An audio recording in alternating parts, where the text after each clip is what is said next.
This is Aisha Fatima. Welcome to my YouTube channel. तो students, जैसा कि आपको पता है कि हम लोग क्लास 11th की फ़िज़िक्स की जो न्यू बुक है Punjab education curriculum training and assessment authority वो पढ़ रहे हैं, और इस न्यू बुक को लेकर हम लोगों ने चैप्टर नंबर 2 स्टार्ट किया हुआ है, जिसका नाम है फोर्स एंड मोशन। और आज हम लोग इस चैप्टर नंबर 2 के न्यूमेरिकल प्रॉब्लम्स पढ़ेंगे। लेक्चर स्टार्ट करने से पहले आप लोगों से रिक्वेस्ट है कि प्लीज़ चैनल को सब्सक्राइब कर दें। अगर वीडियो अच्छी लगे तो लाइक करें, शेयर करें और कमेंट्स में ज़रूर बताएं कि आपको लेक्चर कैसा लगा। चैप्टर नंबर 2 का जो पहला न्यूमेरिकल है वो है 2.1, जिसकी स्टेटमेंट ये है कि जो the magnitude of cross and scalar product, यानी कि हमारे पास जो स्केलर और क्रॉस प्रोडक्ट है दो वेक्टर्स के, हमारे पास यानी कि दो वेक्टर्स हैं, उनका जो स्केलर प्रोडक्ट है वो 4 है और जो क्रॉस प्रोडक्ट है वो 4√3 है रिस्पेक्टिवली। यानी कि हमारे पास जो क्रॉस प्रोडक्ट है टू वेक्टर्स का वो 4√3 है और जो स्केलर प्रोडक्ट है टू वेक्टर्स का वो 4 है। तो हम लोगों ने एंगल फाइंड करना है, find the angle between the vectors. इन दोनों वेक्टर्स के दरमियान एंगल फाइंड करना है। गिवन डाटा हमें दे दिया गया है। ये क्या क्या दिया है कि हमारे पास जो दो वेक्टर्स हैं उनका क्रॉस प्रोडक्ट 4√3 है और स्केलर प्रोडक्ट 4 है, और रिक्वायर्ड हम लोगों को क्या है, यानी कि जो चीज़ हम लोगों ने फाइंड करनी है वो हमारे पास एंगल है दो वेक्टर्स के दरमियान, वो हम लोगों ने फाइंड आउट करना है। सबसे पहले हम लोगों ने इसका डाटा देख लिया। Let vector A and vector B the two vectors, the magnitude of cross product of two vectors is, यानी कि हमारे पास दो वेक्टर ए और वेक्टर बी है, उनका जो क्रॉस प्रोडक्ट का जो मैग्नीट्यूड है वो 4√3 की इक्वल है। And the magnitude of scalar product of two vectors, और जो मैग्नीट्यूड है of scalar product of two vectors वो हमारे पास A dot B is equal to 4 है। रिक्वायर्ड हमें क्या चीज़ है, angle between vectors A and B is equal to theta. Theta को हम लोग एंगल बोलते हैं, तो हम लोगों ने एंगल फाइंड आउट करना है। ठीक है, तो उनके दरमियान हम लोगों ने एंगल फाइंड आउट करना है। तो सब देखें, हम लोग हमारे पास सोल्यूशन देखें कि A cross B, A B sine theta की इक्वल होता है। तो जब हम लोगों ने इसको ए बी साइन थीटा की फॉर्म में लिखा तो ये 4√3 के इक्वल आया। इसको हम लोगों ने इक्वेशन 4 का नाम दे दिया गया। और ए डॉट बी जो है उसका मैग्नीट्यूड हमारे पास 4 के इक्वल है। तो जब हम लोगों ने इसको ए बी कॉस थीटा की फॉर्म में लिखा तो 4 के इक्वल आ गया। तो ये हमारे पास इक्वेशन 2 है। अब हम लोगों ने निकालना है थीटा। स्टूडेंट्स, जब हम लोग इक्वेशन 1 और इक्वेशन 2 को डिवाइड करेंगे ना, तो A B sine theta over A B cos theta आ जाएगा, और sine theta over cos theta हमारे पास टैन थीटा की इक्वल आ जाएगा। फिर थीटा को हम लोग सेपरेट करने के लिए टैन को जो है वो राइट हैंड साइड पे ले जाएंगे, तो वो टैन इनवर्स हो जाएगा। इसी मेथड से हम लोगों ने इसको, ये जो हमारे पास न्यूमेरिकल है, इसको सॉल्व आउट करना है।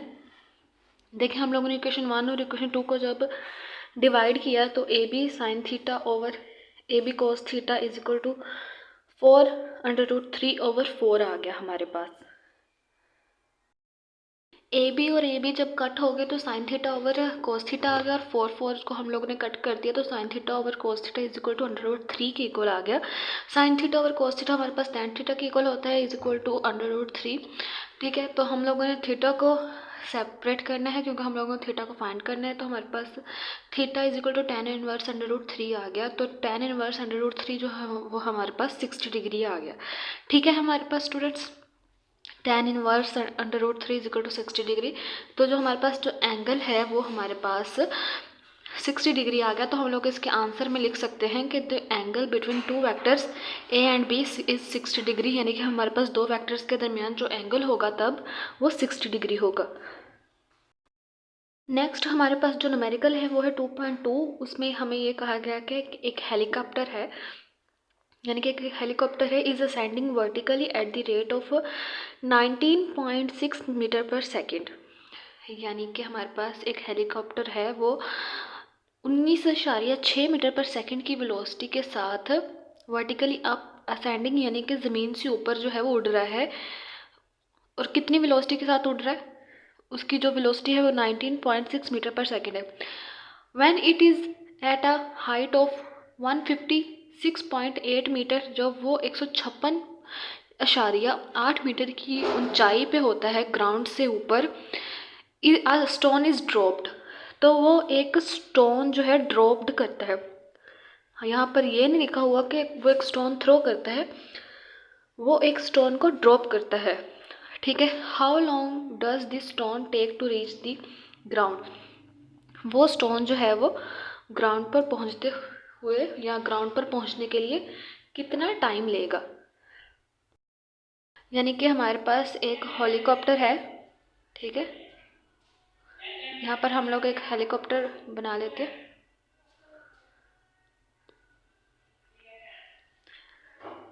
ठीक है, ये एक हमारे पास एक हेलीकॉप्टर है, ये हमारे पास ग्राउंड से 156.8 मीटर की हाइट के ऊपर उड़ रहा है।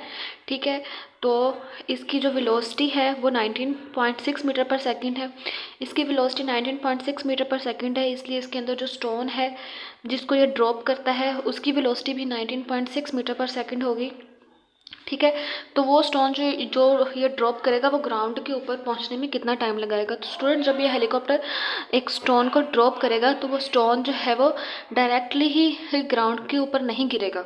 ठीक है, आपने अक्सर देखा होगा, हम लोग कार में जा रहे हो और हम लोगों ने अपने हाथ में एक बॉल पकड़ी हो और कार की विंडो से उस अपना हाथ हम लोग जब बाहर निकाल लेते हैं, जब हम लोग कार के विंडो से अपना हाथ बाहर निकालें, प्रैक्टिकल भी आप लोग ये कर सकते हैं कि और उस बॉल को फेंके या उस बॉल को छोड़ दें अपना हाथ विंडो से बाहर निकाल कर, तो वो जो बॉल है वो डायरेक्टली रोड के ऊपर यानी कि स्ट्रेट फॉरवर्ड रोड के ऊपर जाकर हिट नहीं करती, वो एक पैराबोलिक या ट्रेजेक्ट्री पाथ फॉलो करती है, फिर ग्राउंड रोड के ऊपर गिरती है। ठीक है,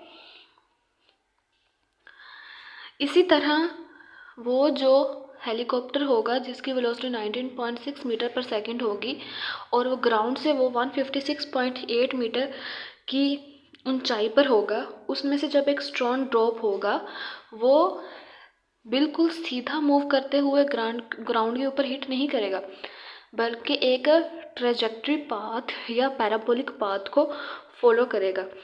तो वो पैराबोलिक पाथ को फॉलो करते हुए ग्राउंड को ऊपर कितनी देर में पहुंचेगा, हम लोगों ने वो चीज़ भी फाइंड आउट करनी है, यानी कि हम लोगों को टाइम फाइंड आउट करना है। तो टाइम हमारे पास क्या होगा, हम लोग टाइम फाइंड आउट करने के लिए लिखेंगे कि हमारे पास टोटल टाइम कितना होगा, क्योंकि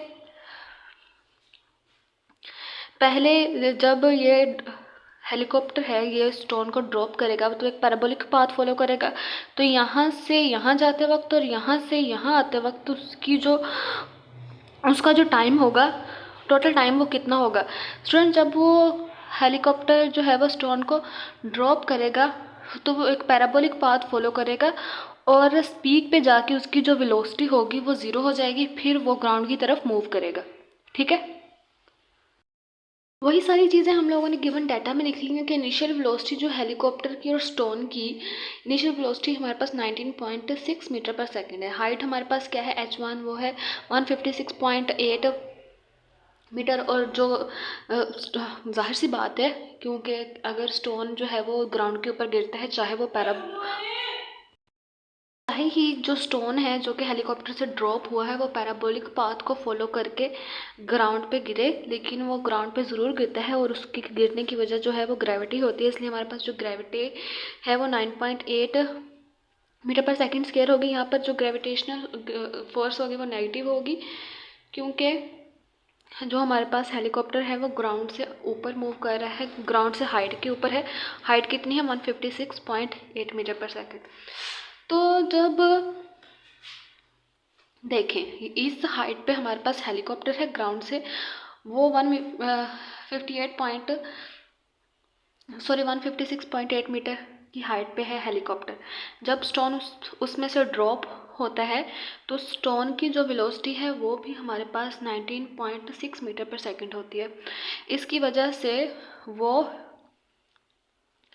उस वेलोसिटी की वजह से और हाइट पे चला जाता है, उसको हम लोग S2 कहते हैं, और उस हाइट पे जाके एक पैराबोलिक पाथ फॉलो करता है और इस पॉइंट पे जाके उसकी वेलोसिटी ज़ीरो हो जाती है, फिर वो ग्राउंड के ऊपर गिरना शुरू हो जाता है। ठीक है, तो यहाँ से यहाँ तक जाने में उसको कितना टाइम लगा और यहाँ से यहाँ तक आने में उसको कितना टाइम लगा, दो तरह के टाइम हो गए T1 और T2, इसलिए हम लोगों ने रिक्वायर्ड में लिखा है कि टोटल टाइम जो स्टोन का total time this stone takes to reach the ground, वो हम लोगों को फाइंड आउट करना है। नेक्स्ट हमारे पास सोल्यूशन स्टार्ट हो चुका है। सोल्यूशन में भी हम लोगों ने यही लिखा है कि when the helicopter is ascending and a stone is drop from point A, it first rises to a maximum height, यानी कि जब हेलीकॉप्टर जो है वो स्टोन को ड्रॉप करता है, पहले तो वो मैक्सिमम हाइट तक ऊपर जाती है, राइज करती है एट पॉइंट बी, यानी कि पॉइंट बी तक वो राइज करती है।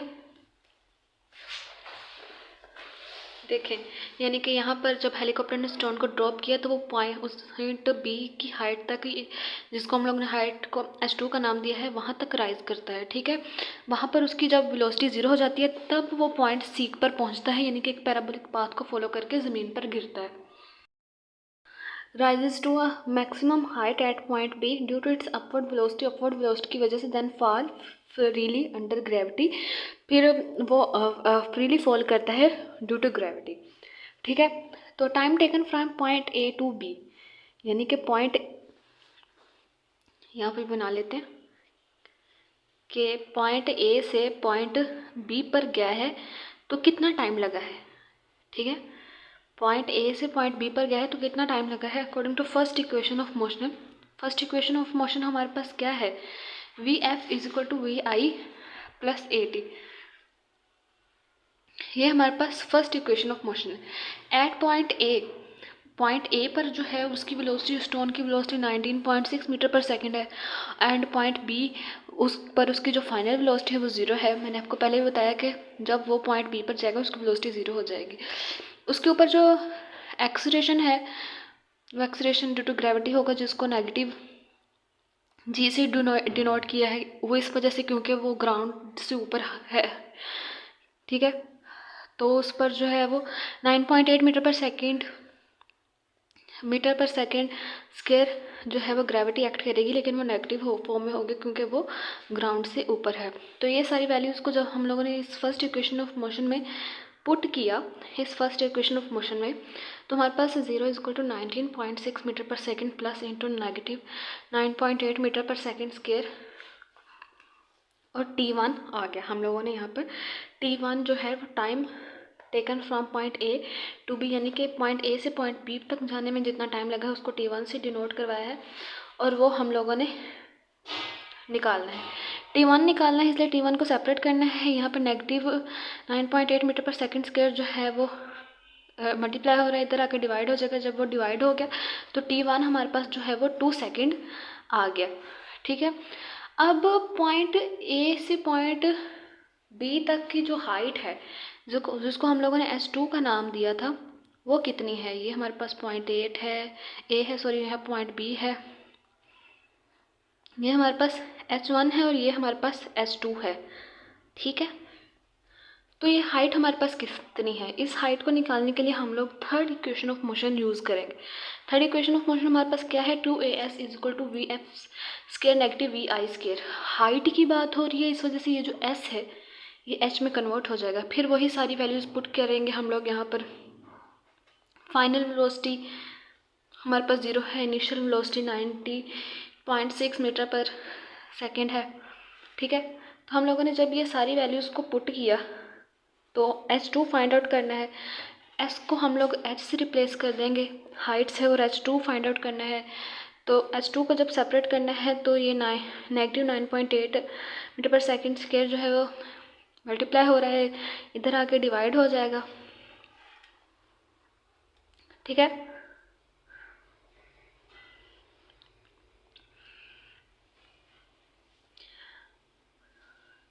जब ये वाला 2 अंदर जाकर मल्टीप्लाई होगा तो ये भी 19.6 metre per second square H2 into H2 बन जाएगा। ठीक है, फिर हम लोगों ने H2 फाइंड आउट करना है। H2 को सेपरेट करेंगे, H2 इधर अकेला रह जाएगा, 19.6 मीटर पर सेकेंड जो है इधर आके डिवाइड हो जाएगा। तो फिर हमारे पास जो H2 हाइट है हमारे पास वो कितनी बन गई। अब देखें, यहाँ पर भी नेगेटिव है, यहाँ पर भी नेगेटिव है, नेगेटिव नेगेटिव कैंसिल आउट हो गए। यहाँ पर स्क्वायर रूट है, तो 19.6 मीटर पर सेकेंड जो है हमारे पास, इसको हम लोग 2 दफ़ा लिख सकते हैं। ठीक है, इसको हम लोगों ने जब 2 दफ़ा लिखा 19.6 मल्टीपल 19.6 मीटर स्क्वायर पर सेकंड स्क्वायर, इसका ऊपर स्क्वायर था इसलिए इसके यूनिट्स के ऊपर भी स्क्वायर आ गया। तो जब हम लोगों ने इसको सोल्ड आउट किया इस पूरी फॉर्म को, यहाँ पर m1 एक m है, m की पावर 1 है, यहाँ पर m की पावर 2 है। ये m जब ऊपर जाएगा तो 2 नेगेटिव 1 हो जाएगा और ये दोनों तो आपस में वैसे ही कैंसिल आउट हो गए।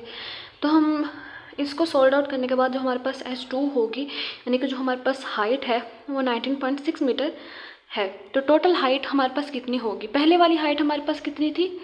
156.8 मीटर। दूसरी जो हम लोग ने हाइट निकाली है H2 वो 19.8 मीटर। हम दोनों ने उसको प्लस किया टोटल हाइट फाइंड आउट करने के लिए। तो जो टोटल हाइट है जिसको वो हमारे पास 176.4 मीटर के इक्वल आ गई।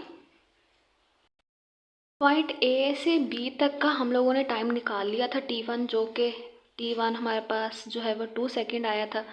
अब डायग्राम हम लोगों ने पीछे भी देखी है। ये हमारे पास पॉइंट ए था, फिर हमारे पास पॉइंट बी था, फिर ये हमारे पास पॉइंट सी था। ए से बी तक जाने में हमारे पास जो टाइम है वो 2 सेकेंड आया T1।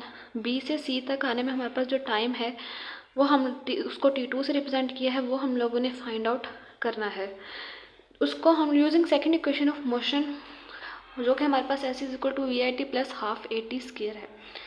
ठीक है, इस सेकेंड इक्वेशन ऑफ मोशन में जब हम लोग वैल्यूज़ पुट करेंगे तो इनिशियल वेलोसिटी, अब देखिए इस पॉइंट बी तक जाने में हमारे पास जो जाकर हमारे पास जो इनिशियल वेलोसिटी आ गई, अब हम लोग यहाँ पर जो वेलोसिटी होगी स्टोन की उसको इनिशियल वेलोसिटी का नाम देंगे, क्योंकि हम लोग बी से सी की तरफ आने वाला टाइम जो है उसको फाइंड आउट कर रहे हैं।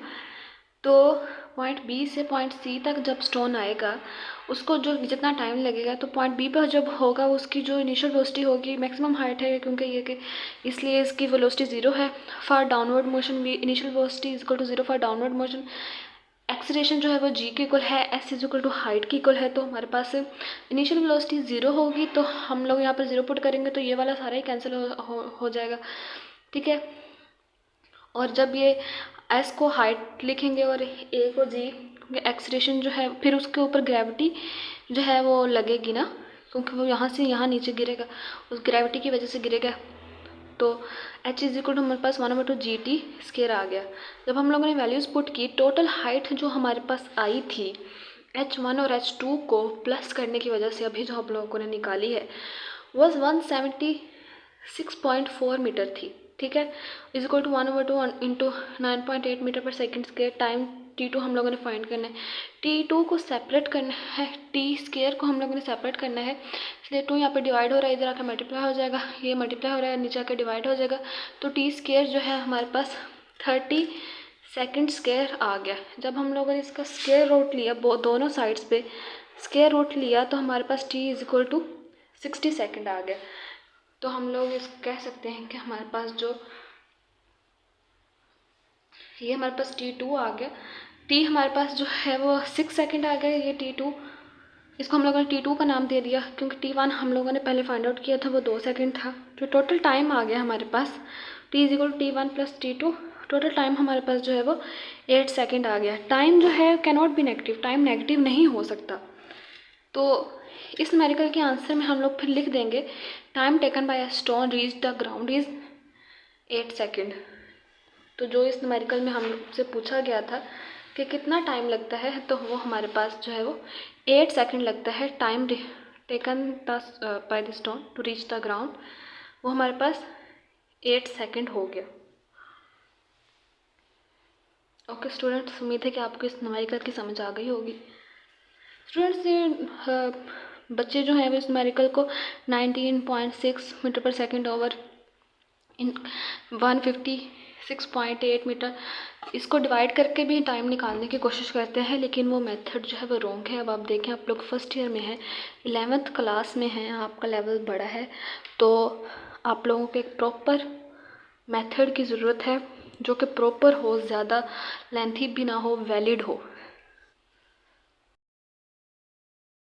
न्यूमेरिकल नंबर हमारे पास 2.3 है कि हमारे पास अगर a प्लस बी का मैग्नीट्यूड जो है वो इक्वल हो a माइनस बी के, then prove that a and b are perpendicular to each other. तो हम लोगों को ये प्रूव करना है कि ए और बी जो है वो एक दूसरे के परपेंडिकुलर है, यानी कि इन दोनों में जो एंगल है वो 90 डिग्री है। न्यूमेरिकल नंबर 2.3 की स्टेटमेंट दोबारा देखें कि अब हमारे पास गिवन क्या है। गिवन हमारे पास ये है कि अगर हमारे पास ए प्लस बी का जो मैग्नीट्यूड है वो A minus B, vector A minus B के मैग्नीट्यूड के इक्वल है, तो then prove that A and B are perpendicular to each other if vector A plus B, if vector A plus vector B is equal to magnitude of vector A minus B, then prove that A and B are perpendicular to each other। तो हम लोगों ने ये prove करना है कि अगर vector A plus vector B का जो मैग्नीट्यूड है वो vector A plus negative minus vector B के मैग्नीट्यूड के इक्वल है, तो क्या वो परपेंडिकुलर होते हैं। अगर वो परपेंडिकुलर होते हैं तो प्रूव करें। इस न्यूमेरिकल में हम लोग डाटा की हेडिंग नहीं देंगे, हम लोग सीधा सीधा हेडिंग देंगे कि हमारे पास गिवन क्या है। गिवन में हम लोग ये फॉर्म लिख देंगे, फिर हम लोग देखेंगे कि प्रूव लिखना है। प्रूव क्या करना है, then prove that A and B are perpendicular to each other. तो फिर बाद में हम लोग टू प्रूव की हेडिंग दे के ये प्रूव करेंगे। तो इसी तरह 2.3 जो न्यूमेरिकल है हमारे पास, उसमें जो गिवन है हम लोगों ने वो लिख लिया कि वेक्टर ए, बुक में जो है वेक्टर ए और वेक्टर बी को बोल्ड करके शो करवाया था, तो लेकिन यहाँ पर हम लोगों ने जो है वो एरो हेड से शो करवाया है। तो अब देखें कि गिवन हमारे पास क्या है कि vector A plus vector B का जो मैग्नीट्यूड है वो इक्वल है vector A minus vector B के मैग्नीट्यूड के। प्रूफ क्या करना है कि हमारे पास जो वेक्टर ए और वेक्टर बी जो है वो are perpendicular to each other, एक दूसरे के परपेंडिकुलर हो।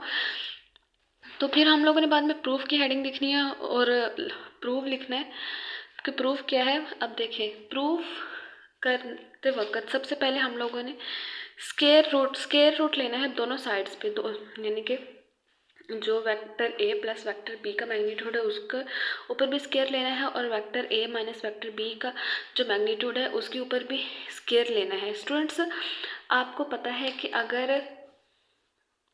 एक वेक्टर का जो स्क्वायर आ जाए है वो किसके इक्वल आता है, यानी कि अगर हमारे पास वेक्टर ए है उसका स्क्वायर ले लें हम लोग, तो वो हमारे पास ए डॉट ए के इक्वल आएगा, यानी कि हमारे पास दो वेक्टर्स के इक्वल आएगा। ठीक है। इसी तरह जब हम लोगों ने यहाँ पर फार्मूला नहीं लगा देना कि A square plus 2ab minus B square, उस तरह का कोई फार्मूला नहीं लगाना।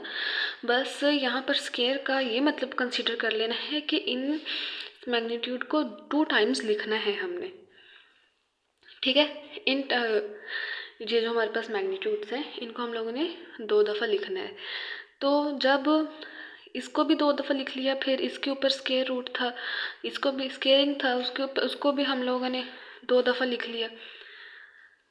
तो जब हम लोगों ने 2 दफ़ा लिख लिया, ठीक है, तो हम लोगों ने फिर इनको, ये जो ब्रैकेट्स हैं हमारे पास जो कि इनके मैग्नीट्यूड को रिप्रेजेंट कर रही हैं, इनको हम लोगों ने ख़त्म करना है। ये डॉट प्रोडक्ट, इनको हम लोगों ने डॉट प्रोडक्ट ले लेना है। डॉट प्रोडक्ट कैसे लेना है, पहले वेक्टर ए को इस पूरी फॉर्म के साथ मल्टीप्लाई करवा देना है, फिर वेक्टर बी को इस पूरी फॉर्म के साथ मल्टीप्लाई करवा देना है।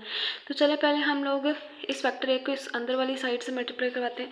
वेक्टर ए को जब इस वेक्टर ए से मल्टीप्लाई करवाया तो इनका डॉट प्रोडक्ट आ गया, फिर वेक्टर ए को फिर हम इस वेक्टर बी से मल्टीप्लाई करवाया, डॉट प्रोडक्ट एक, फिर इस वेक्टर बी को हम लोगों ने इस वेक्टर ए से मल्टीप्लाई करवाया, फिर इसको इस फॉर्म में लिखा, फिर इस वेक्टर बी को इस वेक्टर बी से मल्टीप्लाई करवाया, फिर इस फॉर्म में लिखा।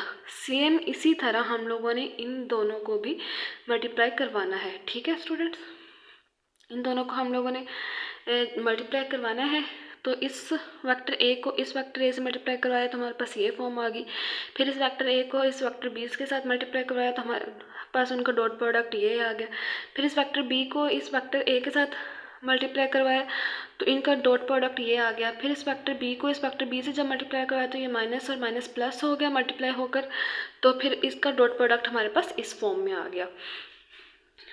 ठीक है स्टूडेंट्स, अब देखिए हमारे पास ये भी वेक्टर ए है, ये भी वेक्टर ए है, इन दोनों का डॉट प्रोडक्ट हमारे पास वेक्टर ए के मैग्नीट्यूड का स्क्वायर आ जाएगा, फिर ये वेक्टर ए और वेक्टर बी का डॉट प्रोडक्ट वैसे ही आ गया, वेक्टर बी और वेक्टर ए का डॉट प्रोडक्ट हमारे पास फिर वैसे ही आ गया।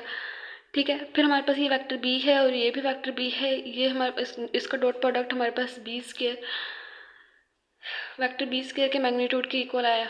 ठीक है, फिर हमारे पास इस फॉर्म को देख लें जो कि इस फॉर्म को हल करने की वजह से आई है। जो वेक्टर ए और वेक्टर ए को जब हम डॉट प्रोडक्ट आया तो वेक्टर ए का स्क्वायर, ठीक है, फिर minus vector A dot vector B, ये वैसे ही आ गया। फिर माइनस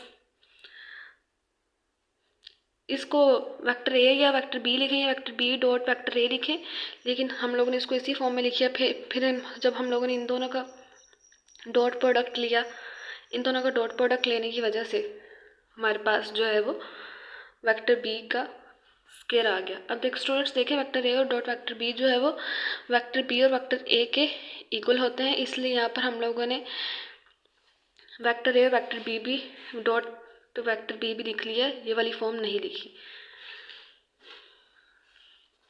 स्टूडेंट्स, अब सारी टर्म को हम लोग एक तरफ लिख लेंगे। जैसे ये वाली टर्म इस इक्वल थी इस वाली टर्म के, ठीक है, फिर ये वाली टर्म थी इक्वल थी इस वाली टर्म के। अब हम ये जो सारी टर्म है उसको लेफ्ट हैंड साइड पे ले जाएंगे और ये हमारे पास 0 बच जाएगा। तो हमारे पास ये वेक्टर ए का मैग्नीट्यूड, फिर हमारे पास अब देखें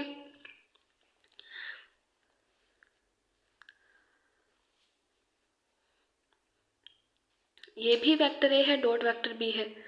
इस वाली टर्म को जब हम लोग लेफ्ट हैंड साइड पे लेके जाएंगे तो ये भी जो है पॉजिटिव में हो जाएगा। फिर हमारे पास 2 वेक्टर ए और वेक्टर बी आ जाएंगे।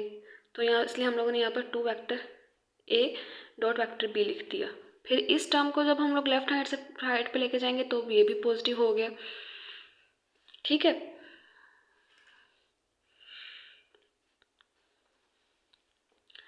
फिर हमारे पास ये वाली जो टर्म थी ये पॉजिटिव में थी, जब इस साइड पे गई तो वो नेगेटिव में आ गई। ये वाली जो टर्म थी ये भी हमारे पास नेगेटिव में थी, जब उस साइड पे गई तो पॉजिटिव में आ गई। देखें ये वाली फॉर्म इक्वल है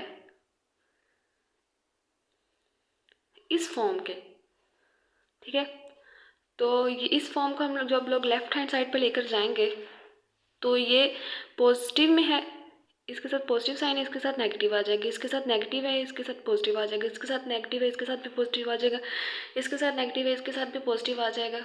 जब हम लोग इनको लेफ्ट हैंड साइड पर ले गए तो हमारे पास ये टर्म फॉर्म बन गई vector A square plus 2 vector A dot vector B plus vector B का स्क्वायर नेगेटिव वेक्टर ए का square plus 2 vector A dot vector B minus vector B का स्क्वायर इज इक्वल टू 0। अब देखें हमारे पास जो है वो 2 vector A dot 2 vector A dot vector B plus 2 vector A dot vector B बच गया। वो कैसे? क्योंकि अब देखें ये वाला वेक्टर ए का जो स्क्वायर है ये नेगेटिव में है, ये पॉजिटिव में, आपस में कैंसिल आउट हो गए। ठीक है, और ये वेक्टर बी का स्क्वायर है, ये पॉजिटिव में है, ये नेगेटिव में है, ये भी आपस में कैंसिल आउट हो गए। तो हमारे पास जो बची कुछ फॉर्म है वो ये वाली आ गई। तो 2 2 मिलकर 4 बन गया, क्योंकि दोनों के दरम्यान में प्लस का साइन है। तो 4 vector A dot vector B is equal to 0। ये 4 इधर मल्टीप्लाई हो रहा है, इधर आके डिवाइड हो जाएगा, तो ये फॉर्म भी 0 बन जाएगी। ए वेक्टर ए और वेक्टर बी का जो डॉट प्रोडक्ट है होता है उसको हम लोग कोस थीटा से डिनोट करवाते हैं। तो हमारे पास ए बी कोस थीटा आ गया। ठीक है students, A B cos theta आ गया हमारे पास। A B cos theta is equal to 0 आ गया। फाइंड हम लोगों ने क्या करना है, थीटा फाइंड करना है कि अगर हमारे पास एक वेक्टर ए है प्लस वेक्टर बी है, उसका मैग्नीट्यूड है वो vector A minus vector B के मैग्नीट्यूड के इक्वल है। तो हम लोगों ने यही प्रूव करना था कि उनके दरमियान में जो एंगल है वो 90 डिग्री है, वो एक दूसरे के परपेंडिकुलर है। थीटा हम लोगों ने सेपरेट करना है। ये पूरी फॉर्म यहाँ पर जो है वो मल्टीप्लाई हो रही है उधर आके, सॉरी यहाँ पर a इज इक्वल टू 0 है, b इज इक्वल टू भी 0 है। तो इस वजह से हमारे पास जो यानी कि a की भी कोई वैल्यू नहीं है, b की भी कोई वैल्यू नहीं है, इसलिए हमारे पास कोस थीटा जो है वो 0 डिग्री के इक्वल आ गया। थीटा को हम लोगों ने सेपरेट करना है, तो इसलिए कोस जब राइट हैंड साइड पर जाएगा तो कोस इनवर्स इंटू 0 हो जाएगा, और कोस ज़ीरो कोस इनवर्स ज़ीरो की वैल्यू जो है वो 90 डिग्री होती है। तो अब देखिए थीटा हमारे पास आ गया ना 90 डिग्री। तो फिर यहाँ से हमारे पास ये बात प्रूव होगी कि हमारे पास जो वेक्टर ए है और वेक्टर बी है वो एक दूसरे के परपेंडिकुलर होते हैं, वो एक दूसरे के परपेंडिकुलर ही हैं, क्योंकि अगर हमारे पास वेक्टर ए और वेक्टर बी प्लस हो रहे हैं यानी कि जमा हो रहे हैं, तो उनका जो मैग्नीट्यूड है वो वेक्टर ए और वेक्टर बी के मैग्नीट्यूड के इक्वल है, जो कि माइनस हो रहे हैं। ठीक है स्टूडेंट्स, न्यूमेरिकल की समझ आ गई। प्लीज़ आप इस न्यूमेरिकल को अच्छे से देखिएगा। इस तरह के न्यूमेरिकल्स आते तो नहीं हैं पेपर्स में, लेकिन नॉलेज के लिए समझना चाहिए, क्योंकि एग्जामिनर का पता नहीं होता कब उसका दिमाग घूम जाए और वो इस तरह के न्यूमेरिकल्स दे दे। वैसे आप लोग फोकस किया करो कि जिन न्यूमेरिकल्स की जो स्टेटमेंट है वो छोटी होती है ना, वो अच्छे से याद किया करें, यानी उनकी प्रैक्टिस करते रहा करें, ताकि आपको एग्ज़ाम्स में न्यूमेरिकल सॉल्व करते हुए न्यूमेरिकल्स भूल ना जाए। नेक्स्ट हमारे पास जो न्यूमेरिकल है वो है 2.4।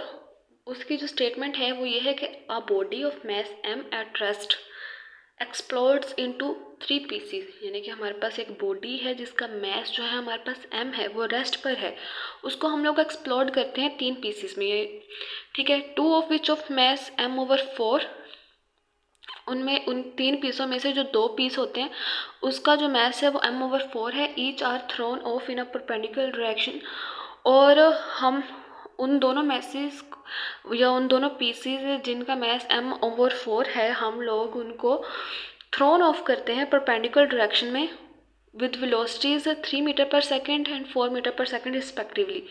Find the velocity of third piece with which it will be flown away. हम जो थर्ड वेलोसिटी है, सॉरी जो थर्ड पीस की जो थर्ड वेलोसिटी है हम लोगों को वो फाइंड आउट करनी है। उन्होंने हमें ये तो कह दिया कि एक बॉडी है जी, उसका मास जो है वो कैपिटल M है, उस एक बॉडी है उसका मास M है, उस बॉडी को हम लोगों ने 3 पीसीज में डिवाइड कर दिए। ठीक है, उनमें से जो 2 पीसीज है उनका मास, उन दोनों का मास m/4 है, m/4 ईच, और वो हम लोगों ने परपेंडिकुलर डायरेक्शन में जो है वो थ्रोन ऑफ कर दी हैं। जो पहले पीस की जो वेलोसिटी थी वो 3 मीटर पर सेकंड थी, दूसरी पीस की वेलोसिटी 4 मीटर पर सेकंड है रिस्पेक्टिवली। हमें थर्ड पीस की वेलोसिटी फाइंड आउट करनी है कि वो कितनी वेलोसिटी के साथ फ्लोन अवे होगा। हमारे पास जो मास ऑफ बॉडी है वो है m, ठीक है, और उसकी जो इनिशियल वेलोसिटी थी उस बॉडी की वो थी 0, क्योंकि वो रेस्ट पे थी। हम लोगों ने उसको 3 पीसेस में एक्सप्लोड किया। ठीक है, उसको 3 पीसेस में एक्सप्लोड कर दिया और उसको परपेंडिकुलरली हम लोगों ने जो है वो फ्लोन अवे करवाया एक दूसरे के। तो एक पीस उसका x एक्सिस में मूव कर गया, एक पीस y एक्सिस में मूव कर गया, और एक पीस उसका z एक्सिस में मूव कर गया। ठीक है, जो कि x एक्सिस में मूव कर गया उसका पीस, उसका जो मास था वो m/4 था, और वेलोसिटी जो थी उसकी वो 3 मीटर पर सेकंड थी। ठीक है, x एक्सिस है, और दूसरा y एक्सिस की अलॉन्ग मूव कर गया, क्योंकि उस बॉडी के हम लोगों ने 3 पीसेस किए, फिर उनको परपेंडिकुलर डायरेक्शन में जो है वो थ्रोन ऑफ करवाया। तो परपेंडिकुलर डायरेक्शन में थ्रोन ऑफ करवाया मतलब कि उनके दरमियान में जो एंगल है वो 90 डिग्री का बन रहा है। ठीक है, तो जो पीस y एक्सिस में फ्लोन अवे हुआ उसका मास m/4 है, और उसकी जो वेलोसिटी है हमारे पास वो 4 मीटर पर सेकंड है। अब जो z एक्सिस के अलॉन्ग मूव किया है जो पीस उस बॉडी का, उसकी वेलोसिटी हम लोगों ने फाइंड करनी है। ठीक है, तो ये सारी चीज़ें हम लोगों ने लिख ली कि जो फर्स्ट बॉडी है उसका जो मास है हमारे पास वो कैपिटल M है। ठीक है, फिर इनिशियल वेलोसिटी उसकी 0 है, क्योंकि वो बॉडी रेस्ट पे थी, 3 पीसेस में एक्सप्लोड किया। जो पहले पीस का मास था m1 का, वो m/4 था। उसकी वेलोसिटी जो थी फर्स्ट पीस की वो 3 मीटर पर सेकंड थे लॉन्ग एक्सिस के। फिर जो सेकंड पीस था उसका मास m2 था। m2 से डिनोट करवाया सेकंड पीस के मास को, जो कि m/4 है, और उसकी वेलोसिटी हमारे पास 4 मीटर पर सेकंड है। और जो थर्ड पीस था जिसका मास जो है वो m3 से डिनोट करवाया। थर्ड पीस का मास, अब देखें हमारे पास जो थर्ड पीस है, थर्ड पीस यानी कि जो z एक्सिस है के अलोंग मूव कर रहा है, वो थर्ड पीस जो है वो फर्स्ट 2 पीसीज में ही फ्लोन अवे हो रहा है।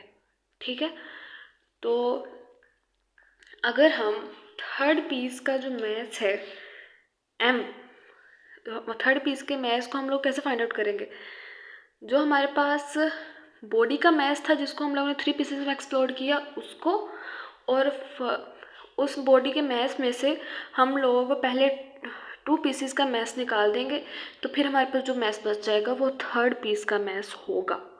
ठीक है, हम लोगों ने थर्ड पीस में एक्सप्लोर किया था, थर्ड पीसेस में उस बॉडी को, उस बॉडी में से हम लोग जब 2 पीसेस का जो मास है वो निकाल देंगे उस मास ऑफ बॉडी से, तो जो हमारे पास मास बच जाएगा वो थर्ड पीस का मास होगा। तो थर्ड पीस का मास जो है वो हम लोग ऐसे ही निकालेंगे, क्योंकि हम वेलोसिटी फाइंड आउट करने के लिए हमें मास फाइंड आउट करना है। तो थर्ड पीस का मास हमारे पास कैपिटल M जो कि मास ऑफ बॉडी है, फिर m/4 जो कि फर्स्ट पीस का मास है, फिर m/4 जो कि सेकंड बॉडी का मास है या सेकंड पीस का मास है, सॉरी। तो m/4 और m/4 हमारे पास 2m/4 बन गए, -2m/4, फिर 2 जो है वो 4 से कट हो गया तो m/2 बन गया। तो हमारे पास जो थर्ड पीस का जो मास निकल के आया वो m/2 है। हम रिक्वायर्ड हमें क्या है कि हम लोगों ने वेलोसिटी फाइंड आउट करनी है थर्ड पीस की, कि थर्ड पीस की जो वेलोसिटी है वो क्या है। तो वेलोसिटी ऑफ थर्ड पीस हम लोगों ने फाइंड आउट करना है। स्टूडेंट्स देखें, according to law of conservation of momentum, इसके सोल्यूशन में आ जाए कि law of conservation of momentum. Law of conservation of momentum क्या होता है कि जिसमें मोमेंटम कंजर्व रहता है।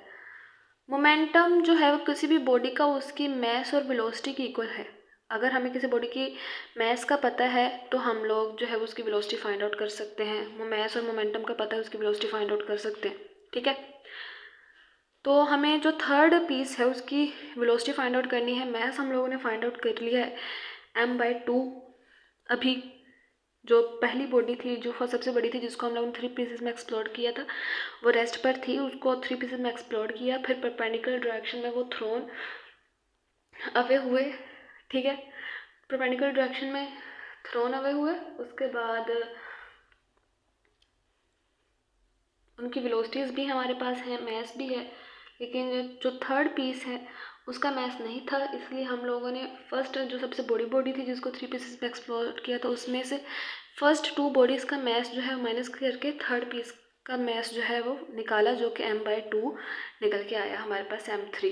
ठीक है, तो according to law of conservation of momentum, जो इनिशियल मोमेंटम होता है बिफोर एक्सप्लोरेशन का, वो होता है फाइनल मोमेंटम आफ्टर एक्सप्लोरेशन, यानी कि मोमेंटम कंजर्व रहता है, मोमेंटम चेंज नहीं होता। तो इनिशियल मोमेंटम जो है हमारे पास, वो जो मैसिव बॉडी है जिसको 3 पीसेस में एक्सप्लोर किया है, उसका मास m है, वो रेस्ट पे है, तो उसकी जो इनिशियल वेलोसिटी है वो 0 है। तो अभी इनिशियल मोमेंटम हमारे पास क्या होगा जब वो मैसिव बॉडी जिसको हम लोगों ने 3 पीसेस में एक्सप्लोर किया, जब वो रेस्ट पे थी, तो उसका इनिशियल वेलोसिटी 0 है, क्योंकि वो रेस्ट पे है तो यहाँ पे 0 पुट किया तो वो 0 आ गया। तो इनिशियल मोमेंटम हमारे पास 0 आया। ठीक है, अब हमारे पास ये फर्स्ट पीस है, ये सेकंड पीस है, ये थर्ड पीस है, ये initial momentum first piece, second piece और थर्ड पीस के इक्वल है, where first piece 1 and piece 2 and 3 pieces are momentum of first and second and third piece respectively। तो इनिशियल मोमेंटम तो हमारे पास 0 आ गया, जो कि इक्वल है फर्स्ट, सेकंड और थर्ड पीस के मोमेंटम के इक्वल। फर्स्ट देख, अभी मैंने आपको बताया कि मोमेंटम का जो फार्मूला होता है वो मास और वेलोसिटी होती है। फर्स्ट पीस का जो मास है हमारे पास 4m/4 है, और जो उसकी वेलोसिटी है वो 3 मीटर पर सेकंड है। आई यूनिट वेक्टर हम लोगों ने उसको इस वजह से कह दिया क्योंकि वो एक्स एक्सिस के अलोंग है, ठीक है। फिर जो हमारे पास P2 है उसका मास m/4 है, वेलोसिटी 4 मीटर पर सेकंड है, और जे यूनिट वेक्टर हम लोगों ने इस वजह से कह दिया क्योंकि वो वाई एक्सिस के अलोंग है। थर्ड पीस हमारे पास, उसका मास तो है हमारे पास m/2, उसकी वेलोसिटी नहीं है, वो हम लोगों ने फाइंड आउट करनी। V3 हम लोगों ने फाइंड आउट करनी है, V1 V2 हमारे पास है। इस V3 को फाइंड आउट करने के लिए इस V3 को सेपरेट करना ज़रूरी है। इस V3 को हम लोग सेपरेट करेंगे तो ये दोनों वैल्यूज़ उस साइड पे चली जाएंगी, यानी कि लेफ्ट हैंड साइड पे चली जाएंगी, और m/2 इंटू V3 अकेला रह जाएगा। तो इसको हम लोग इस साइड पे ऐसे भी लिख सकते हैं, m/2 into V3 is equal to फिर -3 m/4 आई यूनिट वेक्टर, फिर -4 m/4 जे यूनिट वेक्टर। ठीक है स्टूडेंट्स, तो अब m/2 हमारे पास कॉमन आ सकता है इनमें से। m/2 हमारे पास कॉमन कैसे आ गया? m/2 हमारे पास कॉमन ऐसे कैसे आ गया? ये भी 2 to 4, ये भी 2 to 4, ठीक है। अब देखें, ये 2 3 के नीचे भी आ रहा है, m के नीचे भी आ रहा है, ये 2 4 के नीचे भी आ रहा है, m के नीचे भी आ रहा है। m/2 हमारे पास कॉमन आ गया, तो -3/2 I unit vector, -4/2 J unit vector आ गया। ठीक है स्टूडेंट, ये m/2 जो है वो यहाँ इसके साथ मल्टीप्लाई हो रहा है, जो वो लेफ्ट हैंड साइड पे आ जाएगा ये, तो हमारे पास 2/m बन जाएगा, 2m हो जाएगा हमारे पास, जो कि ये चीज़ कैंसिल आउट हो जाएगी। और V3 वेक्टर जो है हमारे पास -3/2 I unit vector, -2 J unit vector, 2 J unit vector वो इस वजह से आया कि 2 to 4 हो गया, 2 J unit vector is equal to V3 is equal to -3 I unit vector by 2, -2 J unit vector आ गया हमारे पास। ठीक है, तो अब ये हमारे पास V3 है। इस पूरी फॉर्म का जब हम लोगों ने ऐसे स्क्वायर लिया, पहले हम लोगों ने उनका स्क्वायर लिया फिर रूट लिया, जब हम लोगों ने उनका स्क्वायर रूट लिया तो हमारे पास जो V3 है, यानी कि हमारे पास जो थर्ड पीस की वेलोसिटी आई वो 2.5 मीटर पर सेकंड आई।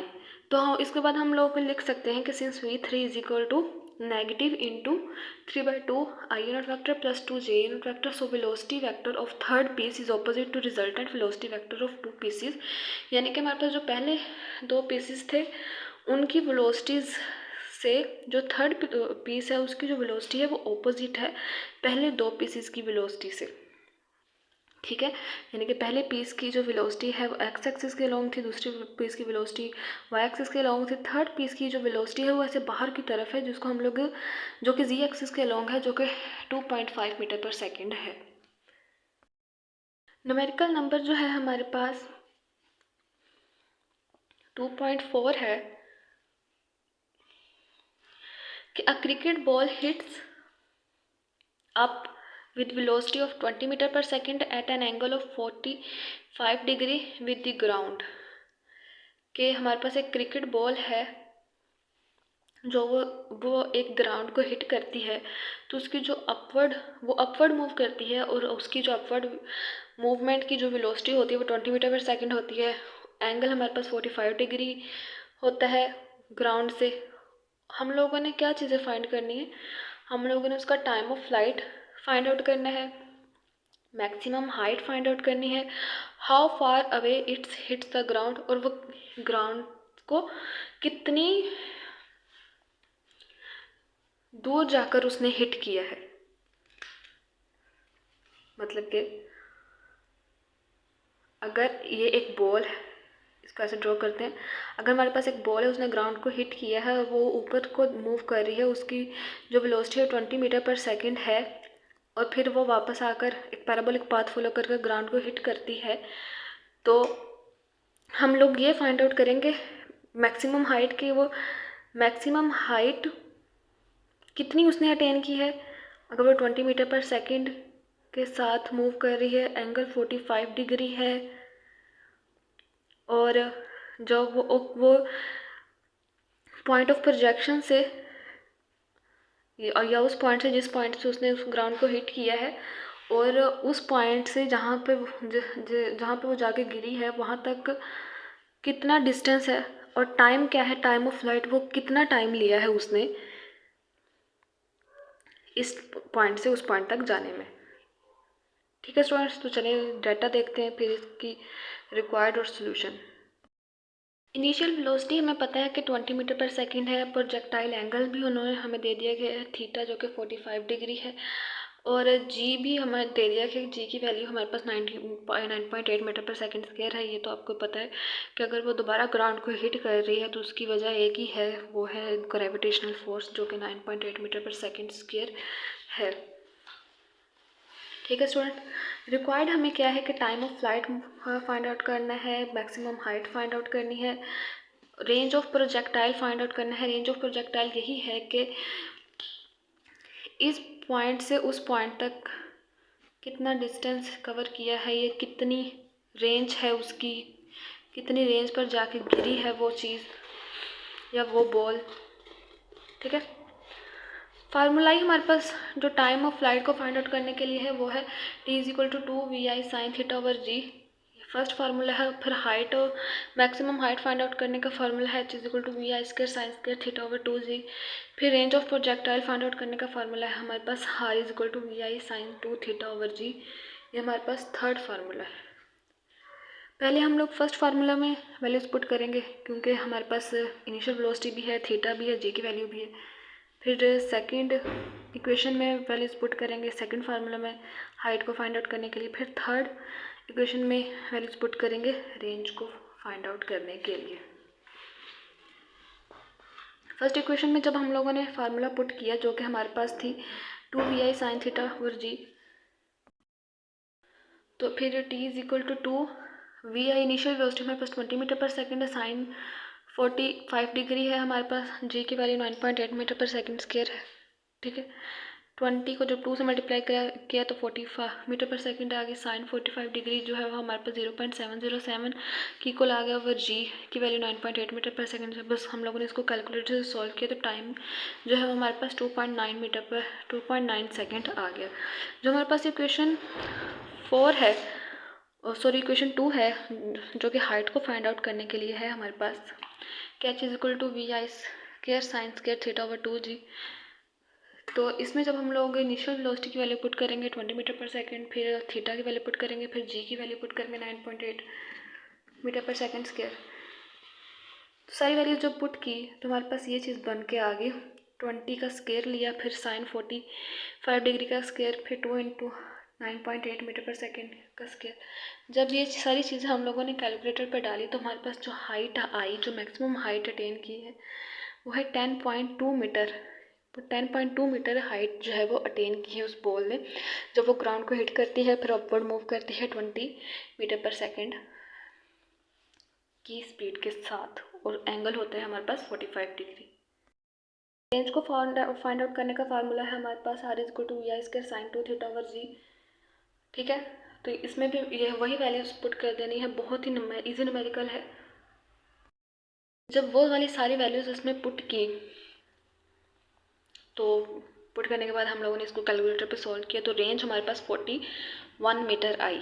तो फिर इसके बाद हम लोगों ने इसके आंसर में ये सारी चीज़ें लिख देनी है, सारी की सारी, कि जो हमारे पास टाइम ऑफ फ्लाइट था वो 2.9 सेकंड है, मैक्सिमम हाइट हमारे पास 10.2 मीटर आ गई, और cricket ball hit the ground 41 metre away, यानी कि उसकी जो रेंज है वो 41 मीटर है।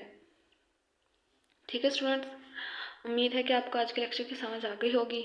प्लीज़ चैनल को सब्सक्राइब करें, अगर वीडियो अच्छी लगे तो लाइक करें, शेयर करें, कमेंट्स करें, और ज़रूर बताएं कि आपको लेक्चर कैसा लगा। अल्लाह हाफ़िज़।